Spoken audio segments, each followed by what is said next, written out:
Сәлем, бұл Технодомказ. Және де бүгін біз мүмкін өміріңіздегі ең ерекше ноутбук туралы сөйлеп кетеміз. Әрине, біз қазір сіздің экраныңыздарда көрсетілген бұл ноутбуктың барлық керемет сипаттамасын айта кетуіміз мүмкін еді. Бірақ, біріншіден осы ноутбукты сонша ерекше қылатын жағынан бастайық. Мен осы зат туралы айтып жатырмын.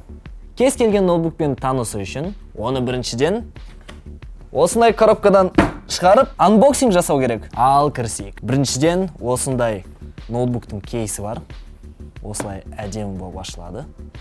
Ноутбуктың өзін естіп шығарып қойып қоямыз. Зарядка. Енді коробканың ішінде тек ноутбук өзгеше емес, тағы да онымен келетін рюкзак өзгеше. Енді ондай ақша төлегеннен кейін осындай бір айта кеткендей плюшкалар болғаны жақсы. Енді басқа бөлек ақша бөліп іздеп қандай рюкзак сатып алу керек, қайсы әдемірек көрінеді деп жүрмейсіз. Бұның өзінде Zephyrus'тың логотиптары, жазулары бәрі бар. Сондықтан бұл брендтік зат болғаны белгілі болады. Керемет. Егер де білмесеңіз, Asus екі экранды ноутбуктарды бұрында да ұсынған. Бірақ ол кездегі екінші экран пернетақтамен бір биіктікте орналасатын еді. Сондықтан екінші экранда не болып жатқанын көру үшін орныңыздан тұрып, басыңызды көтеруге тура келетін еді. Ал енді бұл моделінде екінші экран 13 градусқа көтеріледі де, оның арқасында суытқыш системасы одан бетер жақсырақ істей бастады.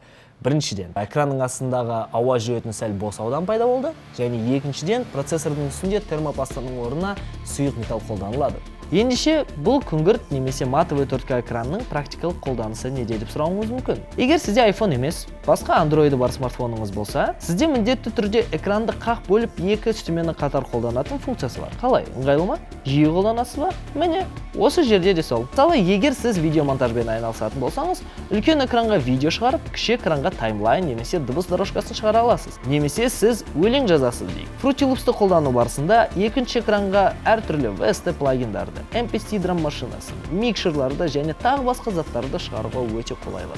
Ол деген стрим жүргізуге де өте ыңғайлы. Доп экранға OBS, чат немесе донаттарды шығарып, үлкен экранда өзіңнің ойыныңды ойнай бересің. Осы айтып кеткен заттардың барлығы үшін екінші бөлек монитор сатып алу қажет емес. Барлығы бір ноутбуктың ішінде бар. Ал енді осы екінші экран туралы тоқтамай айта бермей, дизайнға көшейік. Екінші экранды қосқан үшін біз үйреніп қалған пернетақтаның дизайны сәл өзгерді. Біріншіден пернетақта төменірек түсіп, ал екіншіден тачпад ортадан төменгі оң бұрышына қарай жылжыды.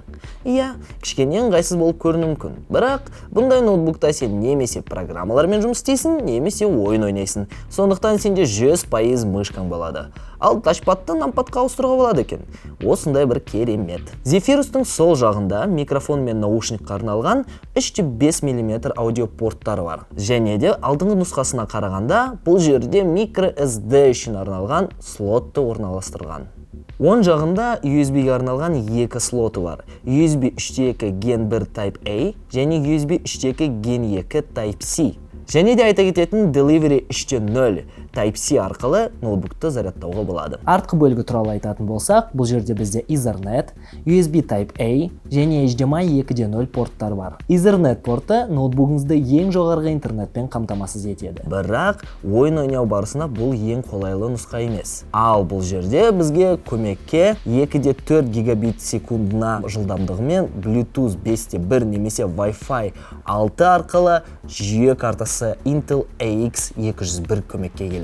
Zephyrus'та тек қана екі экран ғана емес, екі зарядкасы да бар. Біріншісі штаттық. Салмағы үлкен болған үшін оны тек үйде қолдансаңыз болады. Ол ноутбукты 1 сағаттың ішінде 100%-ға дейін зарядтап тастайды. Ал екіншісі кішірек, сондықтан оны өзіңізбен кез келген жерге алсаңыз болады да, бірақ зарядтау уақыты 2 есеге ұзарады. Zephyrus үлкен 90 ваттық аккумулятормен жабдықталған. Автономдық режимінде жұмыс уақыты ұзақ деп айта аламыз. Егер екінші экранды өшіріп, жарықтықты 30-35%-ға түсірсек, жай ғана интернетте отырсаңыз 7,5 сағатқа дейін жетеді. Ал қосулы екінші экранмен 5,5 сағатқа тең. Ал егер сіз қосулы зарядсыз ойын ойнасаңыз, бұл тек 1,5 сағатқа дейін созылады.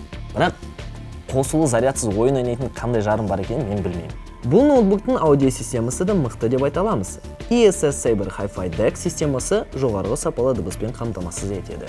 Ал енді қандай қорытындыға келе аламыз? Егер сізде ақшаңыз бар болса, бұл ноутбук өте қымбат. Егер сіз мысалы жұмыс істесеңіз бұл ноутбукпен, бұл жұмысыңызға жақсы инвестиция. Егер сіз ойын ойнасаңыз, немесе стрим жүргізсеңіз, бұл уақытты жақсы өткізуге де инвестиция. Сондықтан міндетті түрде сатып алатын зат. Ал біз осымен аяқтаймыз. Каналға жазылыңдар, лайкты басыңдар, анау-мынау, біздің комментарийда бірдеме жазыңдар, мені жамандаңдар. В общем, сөйтіп заттардың бәрін білесіңдер. Ал біз сау бол дейміз да, келесі көріскенше.